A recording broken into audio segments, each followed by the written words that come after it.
पहिले ट्विटचा घ्याल. ठीक आहे ना. ज्याचा फोन आला त्याला मी ट्विट झालं का? ओके सर, तुम्ही ट्विट केलं, काय सांगा ट्विटबद्दल? असं आहे की आपल्या सर्वांना माहीत आहे की 4 वर्षापूर्वी माननीय मुकेशजी अंबानी यांच्या घरासमोर स्फोटके म्हणजे बॉम्ब ठेवण्यात आला होता. आणि याचा जे आम्ही तपास केला, ATSनी तपास केला, मी त्याच गृहमंत्री होतो. आणि ATSनी तपास केल्यानंतर याच्यामध्ये त्यावेळेचे मुंबईचे पोलीस आयुक्त परमवीर सिंग हे त्याच्यामध्ये मास्टर माइंड असल्याचं आमच्या लक्षात आलं. आणि त्याच्यानंतर मी गृहमंत्री म्हणून त्यांची एका कमी महत्त्वाच्या पदावर बदली केली. आम्ही त्याला परमवीर सिंग यांना सस्पेंड केलं, नोकरीतून कमी केलं. आणि त्याच्यानंतर त्यांनी माझ्यावर 100 कोटीचा आरोप केला. पण हा जेव्हा तपास ATSकडनं जेव्हा NIAकडे गेला, NIAच्या तपासामध्ये सुद्धा परमवीर सिंग याच्या विरोधात अनेक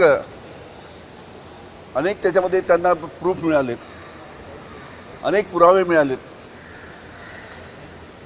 इवन एका आरोपीच्या जामिनाची केस जेव्हा हायकोर्टामध्ये गेली आणि मुंबई हायकोर्टाच्या न्यायाधीश माननीय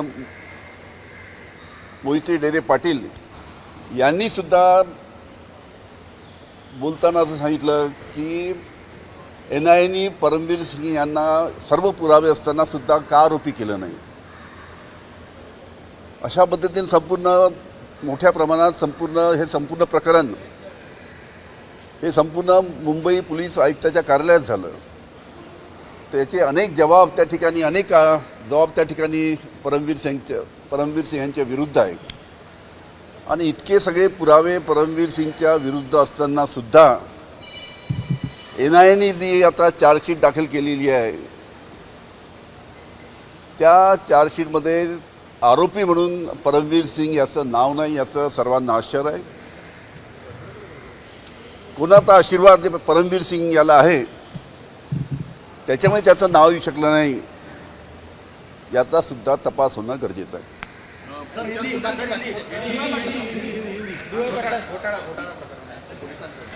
पोलीस विभागामध्ये पोलीस कर्मचारी नसताना सुद्धा त्यांच्या नावं जे आहे चढवण्यात आले आणि घोटाळा करण्यात आला. जवळजवळ 6.5 कोटीचा जो आहे घोटाळा आहे. समतानगर पोलीस स्टेशन गुन्हा सुद्धा दाखल झाला.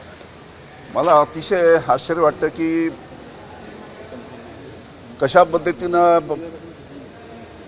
पोलीस नसताना सुद्धा त्यांना वेतन देण्यात आलं. हा प्रशासनातला प्रशासकीय ही संपूर्ण बाब आहे. त्याच्यामुळे याची संपूर्ण गृह खात्याने चौकशी केली पाहिजे.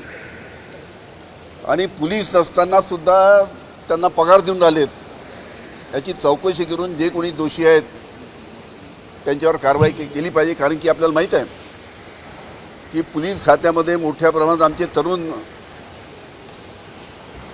तयारी करतात आणि तयारी करून केव्हा आमची परीक्षा होते आणि केव्हा मला पोलीस खात्यामध्ये भरती केलं जातं, या पद्धतीनं तयारीला लागतात. कारण की मोठ्या प्रमाणात पोलीस खात्यामध्ये नवीन भरतीची आवश्यकता आहे.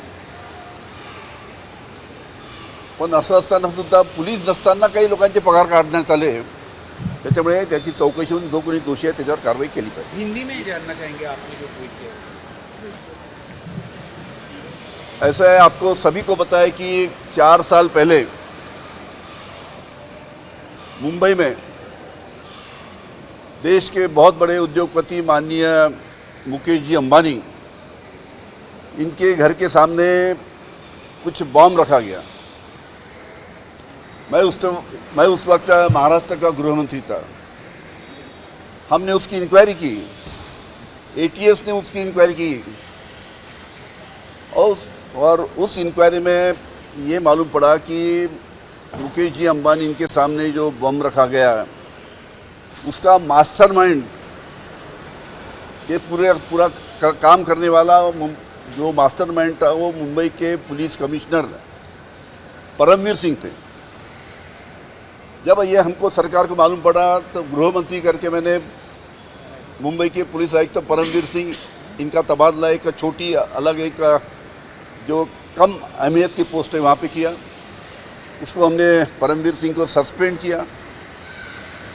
उसके बाद में पूरा मामला एनआईए की तरफ गया। एनआईए ने भी इसकी इंक्वायरी की और एनआईए के इंक्वायरी में भी काफ़ी सबूत परमवीर सिंह के खिलाफ में मिले। लेकिन जब हाईकोर्ट में एक आरोपी के जामीन के बारे में जब न्यायाधीश के सामने, मुंबई हाईकोर्ट के न्यायाधीश के सामने माननीय मोहिती डेरे पाटिल इनके सामने जब ये केस गया, तब उन्होंने भी, हाईकोर्ट ने भी कहा कि इतने सारे सबूत परमवीर सिंह के खिलाफ में होने के बावजूद भी एनआईए ने उसको आरोपी क्यों नहीं किया। हमको भी बड़ा ताज्जुब है कि एनआईए ने इतने सारे सबूत होने के बाद परमवीर सिंह को आरोपी क्यों नहीं किया, इसका हमको भी ताज्जुब है।